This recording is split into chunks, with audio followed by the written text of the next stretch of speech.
What's going on, champs and chambits? It's FireMonkey here, and in today's YouTube video we're talking about everything that happened in the most recent hotfix update, which isn't this time just related to Battle Royale. Instead, this hotfix update actually had more to do with Fortnite Reload than it had Battle Royale, but we still had a few changes here and there for both modes, which is why I thought I would show you guys what's kind of going down in Battle Royale first. So first off, when it comes to Battle Royale stuff, we haven't really gotten too many changes because of the Pirates of the Caribbean collaboration starting on the 19th.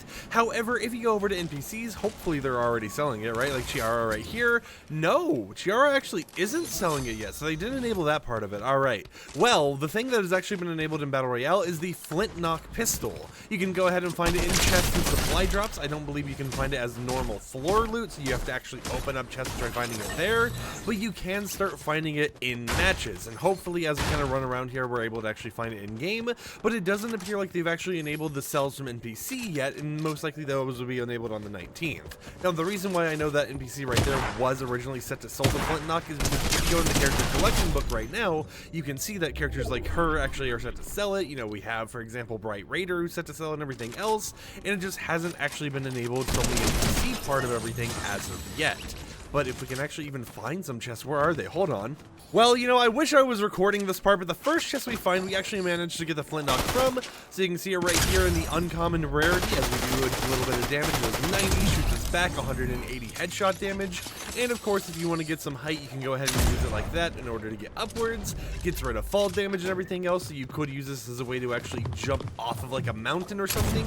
But this has been enabled back in the game, and right now, even though it's only in some loopholes, not all of them, it will be more wildly available once the actual Pirates of the Caribbean update releases in a few days on the 19th.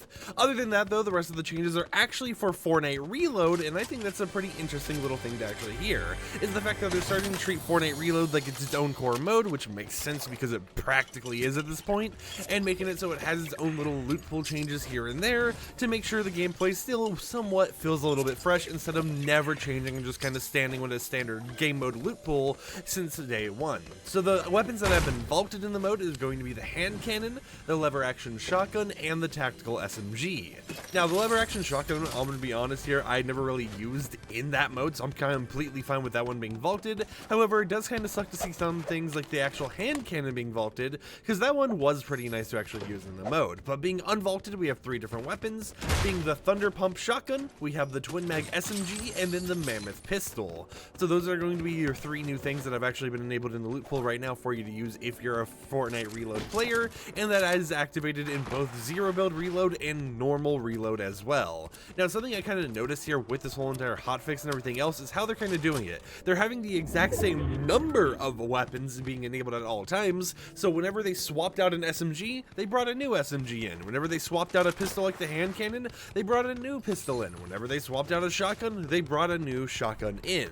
And it appears like that is what they're planning to do, at least for right now when it comes to Reload, while they're working on more updates and changes to it. I know there's been some rumors and stuff based on how Fortnite OG worked, where maybe in the future we're actually going to see Fortnite Reload having map changes, you know, it rotates between every so often. Maybe that's whole entire areas of the map changing biomes, maybe that's different POIs coming in and leaving each week, we don't currently know, but it does appear like they're trying to cook with all the modes and make it so that that Reload is its own core standalone mode that people can pop in and play regardless of what time of day or, you know, what's going on and everything else, right? It really does not feel like they want to abandon it like they've done with the Imposters before, and they want to keep it kind of going afloat and being its own little mode. But then again, if we pay attention to the player count, it has been doing pretty good, and I mean, I've seen more people playing Fortnite Reload recently than I have seen people actually going ahead and playing, you know, like normal Battle Royale. And I think people are just kind of getting burnt out on Battle Royale, at least right now in its current state. Other than that though, some other things mentioned from the most recent update is if we go into our quest menu, we now have access to the week 8 storyline, which means that we have a new version of Bright Raider that's actually available, which is the Darklands variant, so that is pretty cool to actually see. And then we have some brand new Fortnite Festival songs that got announced, which will be releasing this Thursday. We have Butter by BTS, ABCDEFU by Gale.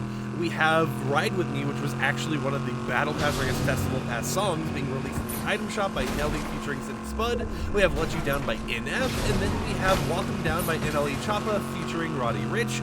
All these will be releasing in the Item Shop on Thursday for anyone who wants to pick them up, and they will also be in the daily rotation for you to actually play for free in Festival if you'd like. So it is interesting to kind of see how the weekly rotation has gotten, and it is interesting to see how just after my other video, literally yesterday, where I was like, we haven't seen them really bring out any other Festival Battle Pass songs, they end up dropping one in the weekly release, and I'm just like, you know what, Epic Games, I'm on to you, right? They watched my video, probably not, but you know, it's just coincidental. Literally the day after I make a video being like, hey, will they continue dropping old Festival Pass songs in the shop, or are they just going to stop after what they did with Season 1? It appears they still are, but they're not going to be dropping them all at once, and instead kind of sprinkled in over time as just a little bit of a bonus song for each week. You know, when they only have 4 in the rotation that they're going to be selling in the shop, just throw up in, you know, a Battle Pass song that we had seen before and call it a day there. But until next time, I hope you champs and champions enjoyed today's video. Like the video if you liked it, dislike it if you didn't like it, and peace out.